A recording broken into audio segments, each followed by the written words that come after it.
नमस्कार, मैं मनीष कुमार अंकुर खबर 24 एक्सप्रेस में आप सभी का स्वागत करता हूँ। इस वक्त मेरे साथ में आप देख रहे हैं बहुत बड़ी शख्सियत हैं एसडी विजयन जी। एसडी विजयन जी के बारे में पहले भी मैं बता चुका हूँ, पहले भी हम इनका इंटरव्यू ले चुके हैं, लेकिन आज बेहद ही खास मौका है। खास मौका भी इसलिए है क्योंकि आज 21 जनवरी है और कल 22 जनवरी है। आप समझ ही गए होंगे 22 जनवरी मैंने क्यों कहा।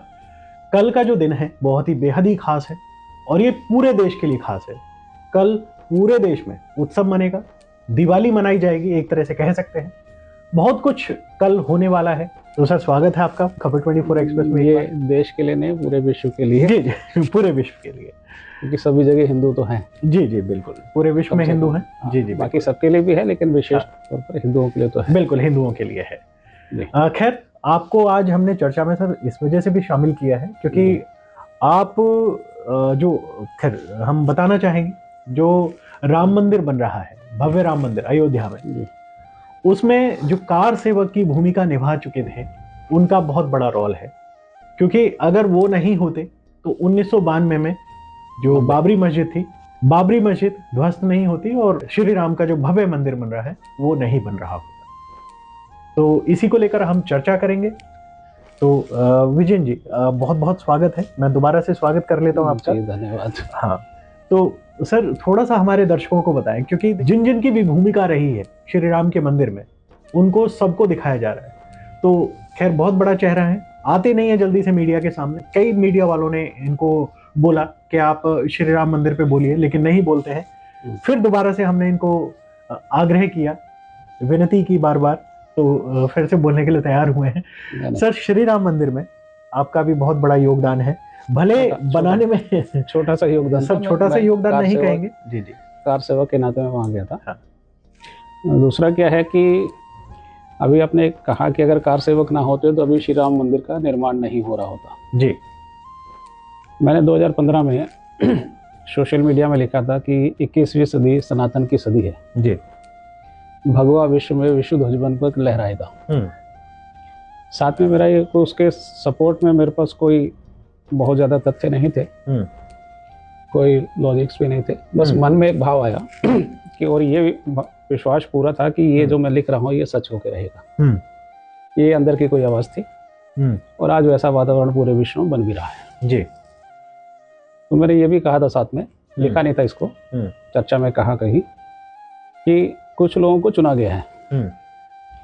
कुछ लोग जो चुने गए हैं, अगर वो इसमें सहभागिता करेंगे तो उनको लगेगा कि हमने किया। बिल्कुल, पर ये ईश्वरीय कार्य है, वो होना ही होना है। अगर वो सहभागिता नहीं करेंगे तो विधि किसी और को चुन लेगी, किसी और को चुन लेगी। जी, कार्य नहीं रुकेगा, काम तो होना ही है। तो इसलिए कार सेवक एक उनको चुना गया, ठीक है, लेकिन अगर कोई वैसा ना माध्यम बनता तो किसी और माध्यम से श्री राम मंदिर का निर्माण तो होना ही था। जी, इसलिए मैं उसको भी उतना महत्व नहीं देता। ठीक है, जितना जरूरी है उतना है, लेकिन ये नियति का काम है। बिल्कुल, वो कब किससे क्या कराएगी नहीं, बिल्कुल आपकी बात सही है, वो जानती है। इसलिए हम लोग ठीक है, बस गए थे, इतनी अच्छी बात है।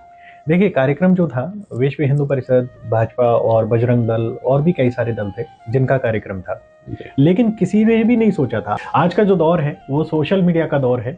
आज सोशल मीडिया पर कोई पोस्ट लिखते हैं तब भीड़ जुटाई जाती है, या फिर उसको प्रमोट किया जाता है। बहुत सारी चीजें हैं जिससे कि आज भीड़ जुटाई जाती है। लेकिन 1992 और 1990 में जैसे कि 2 बार कार सेवक वहां पे गए, उस दौरान कोई सोशल मीडिया नहीं था। सोशल मीडिया तो छोड़ दीजिए, फोन भी ढंग से नहीं था। यानी फोन भी पीएनटी होते थे, जो लैंडलाइन जिसको आप बोलते हैं, बीएसएनएल के लैंडलाइन फोन हुआ करते थे, और या फिर वॉकी टॉकी का इस्तेमाल होता था, जो पुरानी तरीके की वायरलेस सिस्टम जिसको बोलते हैं। तो फोन भी ढंग से नहीं थे, सोशल मीडिया नहीं था। आपने सोचा था कि इतनी अपार भीड़ एक ऐसे आह्वान पे आ जाएगी जिसमें कि सरकार तक को ढंग से नहीं पता था, यानी केंद्र सरकार को भी नहीं पता था। इसमें मेरी जो जानकारी है जी, जब इमरजेंसी भी लगी थी तो देश में उस समय संघ का कार्य वो अपनी गति से चलता था। तो हम लोगों को बताया जाता था कि उस समय जो सूचना है वो पूरे देश में बहुत कम समय में फैल जाती थी, और जो कार्यक्रम निर्धारित करते थे वो तय होता था, उतनी संख्या भी आती थी। जी जी, तो संघ का एक नेटवर्क था, तो अपने लोगों के माध्यम से उन्हें शायद प्रचार तंत्र की इतनी आवश्यकता नहीं होती थी, अपने लोगों के माध्यम से सूचना उनकी सब जगह पहुंच जाती थी।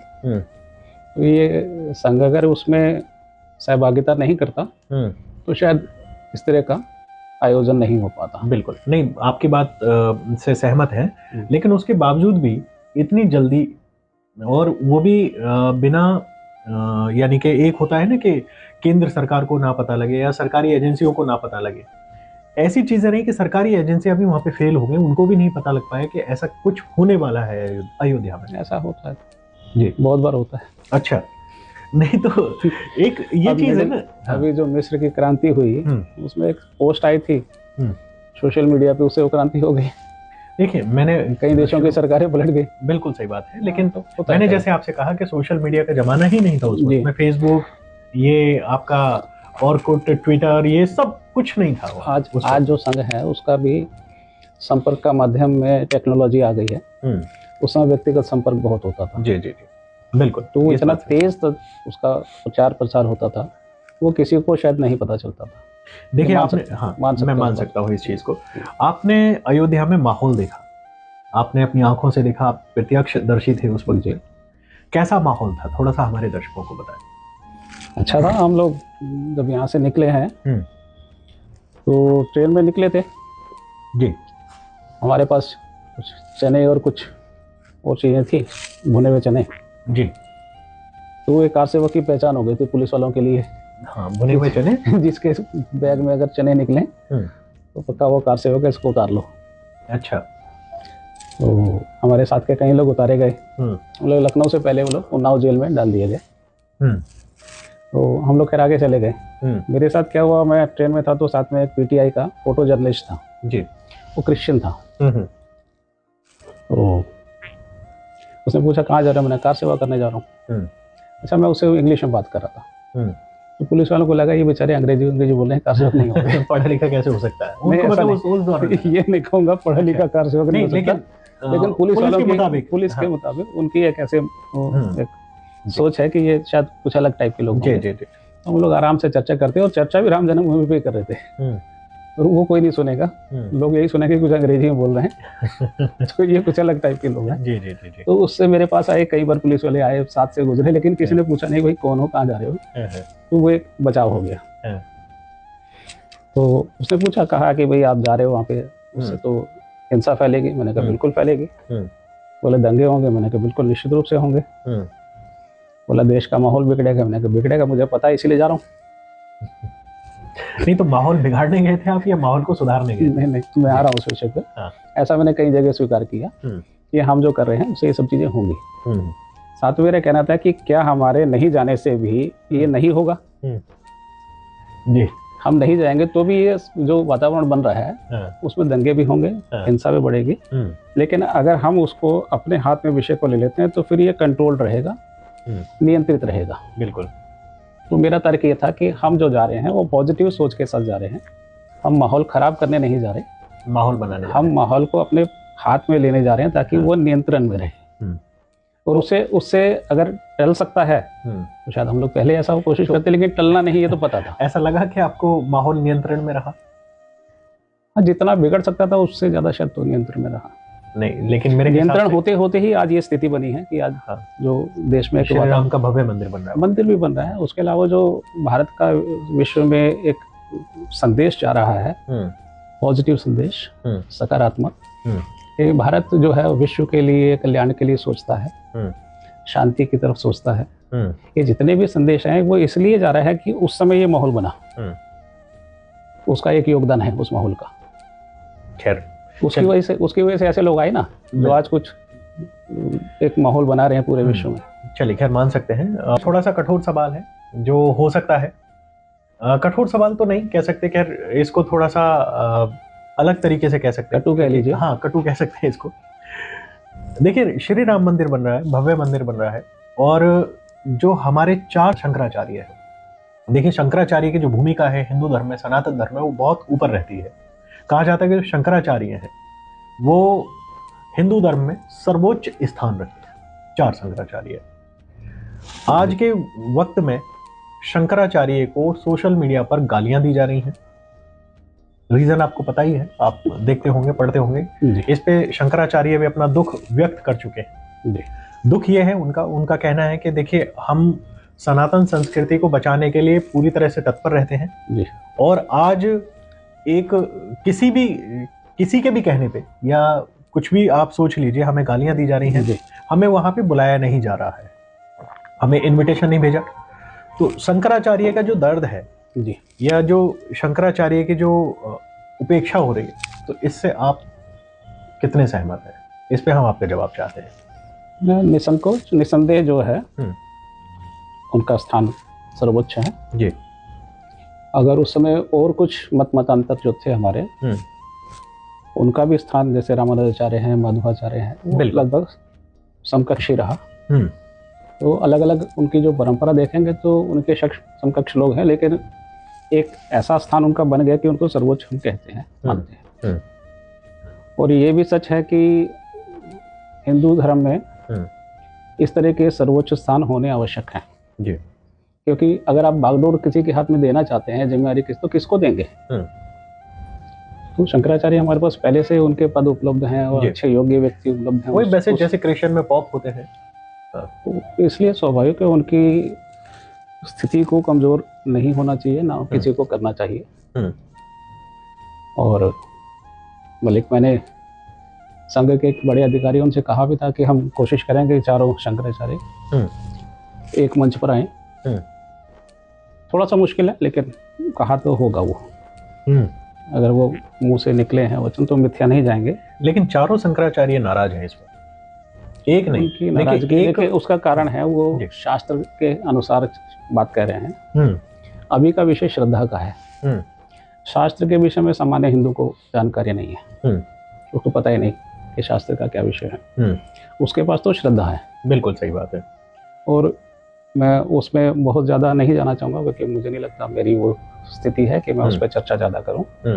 और अगर पता भी है तो शायद उचित नहीं रहेगा उस पर चर्चा करना। लेकिन अभी जो जनमानस का जो भाव है वो राम के प्रति श्रद्धा है। इसमें शास्त्र के प्रति श्रद्धा तो हमें उत्पन्न करनी है। हिंदू समाज में शास्त्र के प्रति श्रद्धा, शास्त्रों का ज्ञान वो तो देना है, बिल्कुल देना है। अभी जो भाव है उनका, जो उल्लास का वातावरण है, वो राम के प्रति श्रद्धा है। तो इसलिए जो भी भाव जा रहा है राम के प्रति जा रहा है। अगर उसमें बीच में कोई आता तो स्वाभाविक जनाक्रोश राम के किसी को भी लगता है कि कोई राम के विरोध में बोल रहा है। तो लेकिन वो विरोध में नहीं है, वो विरोध में हो भी नहीं सकते। वो हिंदू धर्म के सर्वोच्च स्थिति वाले लोग हैं, बिल्कुल पूज्य हैं, वो कभी नहीं हो सकते।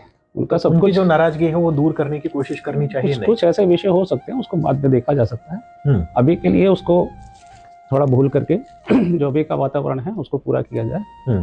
शायद अभी ध्यान उस पर ज्यादा होना चाहिए। चलिए, खैर, मेरा फिर से राम मंदिर पे हम दोबारा से वापस आ जाते हैं घूम फिर कर जी। आज राम मंदिर की जो भव्यता है काफी मेरे हिसाब से चर्चा का विषय है। बहुत बड़ा भव्य मंदिर बन रहा है, बहुत विशाल मंदिर बन रहा है। आप 22 तारीख को वहां जा रहे हैं, या आप अपने घर से पूजा करेंगे, या आप किसी के पास जाएंगे? मतलब हम आपसे जानना चाह रहे हैं। इनविटेशन तो आपके पास भी है? नहीं, मेरे पास इनविटेशन अच्छा नहीं है। नहीं। तो इसका रीजन, इनविटेशन आपके पास होता भी तो मैं शायद अभी नहीं जाता। अभी नहीं जाते? हम लोगों ने मेरे हिसाब से राम मंदिर के जितने भी जो देख रहे हैं, चाहे वो चंपत जी हो या और भी हो, वो सब आपके बहुत लोगों ने साथ काम किया सारा। जी ठीक है, वो अपनी जगह है। लेकिन अभी ना जाने का विषय ये है कि वहाँ पर ऑलरेडी बहुत सारे लोग जा रहे हैं। भीड़ होगी वहाँ पे, भीड़ भी होगी। वो एक वातावरण वही होगा जिस समय हम लोग गए थे वहाँ पे। जी। तो हम लोग थोड़ा शांति से जाना चाहेंगे, प्रभु के दर्शन करेंगे, थोड़ा दर्शन का लाभ लेंगे। इस समय पता नहीं हमें वहाँ नजदीक जा पाएंगे या नहीं जा पाएंगे। तो चलो, बाद में जाएंगे तो आप नजदीक भी जा सकते हैं। नहीं जाएंगे, वहाँ सारी टोली अपनी है, वहाँ पे अपने परिचित लोग हैं, अपने साथ काम करने वाले लोग हैं। बिल्कुल, तो जाएंगे, आराम से दर्शन करेंगे प्रभु के। बहुत बढ़िया। अभी का ऐसा हम लोगों का जो अपनी टोली है उसका विचार है कि इतनी भीड़ में भी नहीं जाएं। सबको जो नजदीक पहुंचे दर्शन करें, उनको बस वो हमारी ओर से प्रणाम कर लें प्रभु को। तो आप एक तो खैर अच्छी बात है आपने बताई कि अभी नहीं जा रहे हैं, बाद में जरूर जाएंगे। हम आपसे एक छोटा सा एक संदेश भी लेना चाहेंगे हमारे दर्शकों को, या जो भी आपको सुन रहे हैं, देख रहे हैं, उनके लिए क्या कहना चाहेंगे श्री राम मंदिर के लेकर? देखिए, श्री राम मंदिर के निर्माण के कारण पूरे विश्व में एक हिंदुओं के मन में सकारात्मक भाव आया है। अपने मूल विषयों के प्रति आस्था का भाव बना है और हिंदू कहीं ना कहीं जागृत हुआ है। और हिंदू जब जागृत होता है तो ऐसा नहीं होता कि वो कुछ नकारात्मक सोच उसके मन में आए। स्वाभाविक सनातन की जो सोच है उसके मन में वो आएगी और वो पूरे विश्व में परिलक्षित भी हो रही है। बिल्कुल, ऐसा कहीं भी नहीं है कि पूरे विश्व में कहीं हिंदू बैठ के कुछ नकारात्मक कार्य कर रहा हो। वो जहाँ जाता है वो उस देश के प्रति, मानवता के प्रति और पर्यावरण के प्रति सकारात्मक कार्य करता है। तो इसलिए अच्छा भाव बन रहा है तो वो आगे बढ़ेगा। ये शुरुआत है। ये अभी कहीं पहुंचे नहीं, बिल्कुल शुरू हुआ है। इसके बाद जो वातावरण बनेगा वो भारत को फिर विश्व गुरु के रूप में फिर स्थापित करेगा। बहुत बढ़िया। अभी तो राममय वातावरण है और इसका हर कोई ये आनंद ले रहा है। ये बना रहेगा। अभी इसके बाद हम लोगों का एक शक्तिपीठ वाला विषय आएगा जी। तो मुझे नहीं पता कितने ट्रिलियंस टाइम्स ऊर्जा और पैदा होगी, क्योंकि 51 शक्तिपीठ एक साथ जब उतरेंगे जी। अभी तो एक राम मंदिर के विषय को हमने छेड़ा है। जब 51 शक्तिपीठ उतरेंगे तो क्या होगा। बिल्कुल, हम कहते हैं सुप्रीम कॉस्मिक एनर्जी जो परम शक्ति है, और वो उससे फिर हम विश्व के लिए ज्यादा कुछ कर पाएंगे। बिल्कुल कर पाएंगे, प्लेनेट के लिए कर पाएंगे। एक अंतिम सवाल मैं ले लेता हूँ क्योंकि समय भी ज्यादा हो रहा है। अंतिम सवाल यह है कि प्रधानमंत्री नरेंद्र मोदी, मैं आखिर में आ रहा हूँ, प्रधानमंत्री नरेंद्र मोदी की श्री राम मंदिर जो बन रहा है, निर्माण हो रहा है, प्राण प्रतिष्ठा हो रही है, या और भी बहुत सारी चीजें हो रही हैं अयोध्या में, उसका सौंदर्यकरण हो रहा है, अयोध्या का बहुत कुछ हो रहा है। प्रधानमंत्री नरेंद्र मोदी की भूमिका पर आप क्या कहना चाहेंगे? देखिए, अगर श्री राम जन्मभूमि से और जो सनातन की स्थिति, भारत की स्थिति पूरे विश्व में हो रही है, स्थानीय स्तर पर थोड़ा विरोध रहता है और शायद रहेगा भी, लेकिन मुझे तो सकारात्मक नजर आता है वो सब कुछ। अभी उनकी भूमिका बड़ी है। उसमें उनके आने के बाद एक हिंदू समाज में एक उल्लास का वातावरण आया। बिल्कुल। ये तो हम भी जानते हैं कि पहले वो सोशल मीडिया में हिंदू किस प्रकार की बातें लिख पाता था। फिर जब जो ही प्रधानमंत्री आया तो वो थोड़ा नेगेटिव भी हुआ। वो नेगेटिव इस कारण से कि वो बहुत ज़्यादा उत्साह में, अति उत्साह में आकर के थोड़ा कट्टर भी होने लगा, या उसकी बातों में जो रोष इतने सालों से दबा था वो झलकने लगा। अब वो भी थोड़ा थम चुका है। अब लोग पॉजिटिव बात ज़्यादा करते हैं। अच्छा। क्योंकि जैसा अचानक नई नई ताकत आती है तो उसका प्रदर्शन ज़्यादा होता है जी।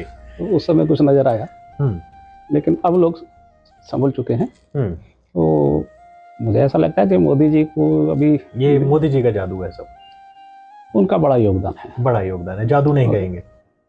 पता नहीं, मैं शायद उनका उस तरह से भक्त नहीं हूँ जैसा लोग मानते हैं, लेकिन मैं उनका समर्थक है। और मुझे ऐसा लगता है कि एक बार अभी उनको एक बागडोर वो संभालेंगे। अच्छा। फिर उनके मतलब चांस मिलना चाहिए। मिलेगा भी। चलिए, मिलेगा भी, उसमें उसको कोई नहीं रोक पाएगा। खैर, ये तो आने वाला वक्त बताएगा, चांस मिलता है नहीं मिलता है, ये तो जनता बताएगी। हम और आप तो डिसाइड नहीं कर सकते हैं। कर सकते हैं ना? कर सकते हैं। नहीं, खैर मैं डिसाइड नहीं। हम लोग उसमें योगदान करेंगे।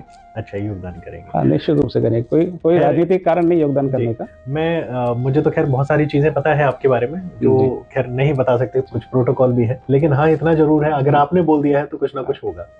निश्चित रूप से होगा। हाँ, ये मैं नहीं कह रहा। देखिए, मैं दर्शकों को बता दूं, आप जो कार्य कर रहे हैं बहुत साइलेंटली कार्य करते हैं, किसी को पता नहीं लगता, यानी कि इस कान से इस कान तक भी नहीं जा पाती है बात। और मेरे हिसाब से जो कार्य कर रहे हैं पूरे विश्व के कुछ ऐसे देश हैं, कई सारे ऐसे देश हैं विश्व में जिनके लिए कार्य कर रहे हैं, और यहाँ तक कि इनके पड़ोसियों को भी नहीं पता होता कि हिंदुत्व के लिए, सनातन के लिए, पर्यावरण के लिए क्या क्या कार्य कर रहे हैं। तो अगर इन्होंने बोला है कि नरेंद्र मोदी जी दोबारा आएंगे तो वो आएंगे, निश्चित माने, निश्चित रूप से आएंगे। चलिए, बहुत बढ़िया। तो यहीं पे हम समाप्त करना चाहेंगे। अगर कुछ कहना है तो आप एक बार हमारे दर्शकों से कह सकते हैं। बस ये है कि जो इस समय जनमानस का जो भाव है वो बहुत सकारात्मक है। इसको आगे बढ़ाते रहिए और भारत के साथ साथ विश्व का कल्याण हो, मानवता का कल्याण हो, पर्यावरण का कल्याण हो, इस पर कार्य करिए। चलिए, बहुत बढ़िया। तो इसी के साथ में हम यहीं पर अपना प्रोग्राम समाप्त करते हैं, और कल का जो दिन है भव्य दिन है। आप भी सब लोग श्री राम के अपने अपने घरों पर दर्शन करें। आपके घर में टीवी है, लाइव दिखाया जाएगा सब कुछ, तो आप दर्शन करें। और सबके लिए जय श्री राम। समस्त भारतवासियों को इस पावन बेला की शुभकामनाएं। जी, प्रभु श्री राम स्वयं प्रकट हो रहे हैं। अब ऐसा घर घर लोग मान रहे हैं कि हमारे घर आ रहे हैं, हमारे घर आ रहे हैं जी। तो बस सभी लोग खुश रहें, अच्छा वातावरण देश में बने, बिल्कुल, और ये लगातार आगे बढ़ता रहे। बिल्कुल। तो इसी के साथ में जय सिया राम, बहुत बहुत धन्यवाद। Thank you so much. मैं मनीष कुमार, खबर 24 एक्सप्रेस के लिए धन्यवाद।